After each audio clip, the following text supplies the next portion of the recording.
Warning: do not follow the steps outlined in this video. This video exists to serve the purpose of entertainment and should not be used as a guide. Bad stuff can happen when you screw with things you don't understand. Enjoy.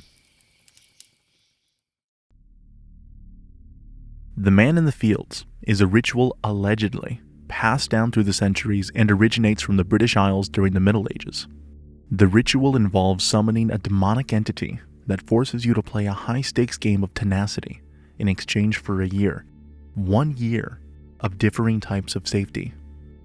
If you can muster the courage to go about playing this dangerous game, the rewards could be immeasurable. But tread carefully. The Man in the Fields and the concept of mercy are distant strangers. You'll need, first off, a house with a large backyard or a large open field in the back. A decent-sized garden might do the trick, but it's hard to say for sure.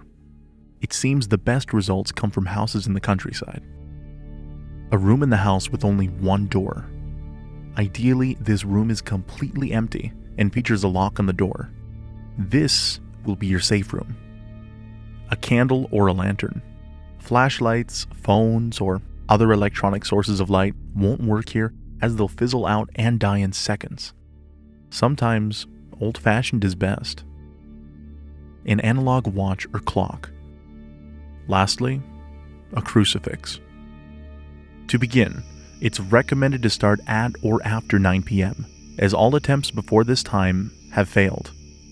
Next, you're going to want to clear the backyard and house of any people or pets. The Man in the Fields won't appear unless the summoner is the only one around to detect its presence. Light your candle, go out into the yard, and face the house. Whisper the following phrase 7 times. But who will scare the crows away? If, after the 7th repetition, no answer is heard, the summoning has failed. Odds are you don't have anything to worry about, but it's best to veer on the side of caution and vacate the premises until at least 6 a.m. the next day. But if you hear a voice behind you, or perhaps in your own head, replying, "That's not your biggest problem," the summoning has succeeded and the game is on. Walk back into the house and do not look back. As you enter, don't forget to close the door behind you. Enter your safe room. You should have chosen an empty room for this, but if you didn't, you need to close everything that could possibly be opened in this room. We're talking drawers, boxes, pill bottles, battery covers on the remote, apps on your phone, the zipper on your favorite pair of jeans in your laundry hamper inside your open closet. Absolutely everything. Leave the crucifix in the safe room, and don't forget to take your candle or lantern with you. Do not look into the backyard for any reason whatsoever. Now, as you exit your safe room, you'll see that everything that could be opened in your house will now be open. Your job is to close everything before the clock strikes 12. Remember, do not look into the backyard for any reason whatsoever. As you make your way through your darkened house, out of the corner of your eye, you may notice a man with ash-gray skin dressed in simple farmer's clothes. Don't look at him, but don't be afraid of him. He is not the Man in the Fields. He's more of a referee. Above all else, do not look into the backyard for any reason whatsoever. If you manage to close everything in your house and you're sure of this, go to bed and close one final thing: your eyes. If you wake up in the morning, congratulations, you've won. Your reward will depend on how much time you gave yourself to complete the game. Starting at 9 and giving yourself 3 hours will reward you with physical safety. You'll never need to worry about tripping on the curb or biting your tongue or knocking your funny bone on the edge of your desk. It's said a lot of people have made use of this to prolong their lives. People like cancer patients and the elderly. Starting at 10 and giving yourself 2 hours will grant physical safety as well as financial. You could quit your job and still never have a need for money. Maybe it's in the form of winning the lottery, or perhaps people will just feel compelled to give you things for free. Starting at 11 and giving yourself 1 hour will net you complete and total safety. None of your actions will ever have any negative consequences, no matter what you do or don't do over the next calendar year. You'll remain completely unaffected. I remind you, do not look into the backyard for any reason whatsoever.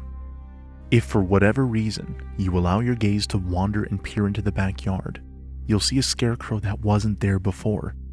But I use the term scarecrow very loosely. Its arms and legs, they're impossibly long. And what kind of scarecrow doesn't have a head? If you see him, he will see you. And then he will begin to climb down from his post. At this point, you have at most 60 seconds to escape to your safe room and lock the door. No matter what you hear or don't hear coming from beyond the door, do not open it before 6 a.m. If he gets in, he will take something of yours. Something you need. Something you can't get ahead without. You'd better pray you closed everything in your safe room, because if you didn't, no matter how tight you hold the door, he'll still be able to get in. In closing, no pun intended, the concept of closing everything in your house may at first seem fairly straightforward, and it is, but the hard part isn't closing everything in your house. The hard part is remembering to close everything. Locating and closing every single object in your house that is capable of being opened, however vague the meaning of open might even be, is quite the feat, even without adding in a time limit. If you do end up performing this ritual, I implore you to give yourself the best chance possible. While complete and total safety might seem an alluring boon, as far as I know, no attempt starting past 11 has ever succeeded. Don't overestimate your abilities. Give yourself as much time as possible to complete the ritual. You might even consider a cleansing ritual after a successful summon just to be completely sure you've rid yourself of any unwanted guests that may choose to linger. I'll be covering one of the most thorough examples of a cleansing ritual in a video soon. Most of the info in this video comes from the original creepypasta post, as well as a longtime favorite website of mine known as The Ghost in My Machine. This website is chock full of creepy rituals and games that you should never play. I highly recommend checking it out and supporting the creator. She's great. Lastly, thanks for watching. If you find these sorts of topics interesting, be sure to like and subscribe, because I plan on covering a bunch of more creepy rituals and dangerous games on this channel. Also, consider visiting me on Twitch, where I stream all sorts of variety content with a focus on horror titles. Thanks again. I hope you enjoyed, and I'll see you next time.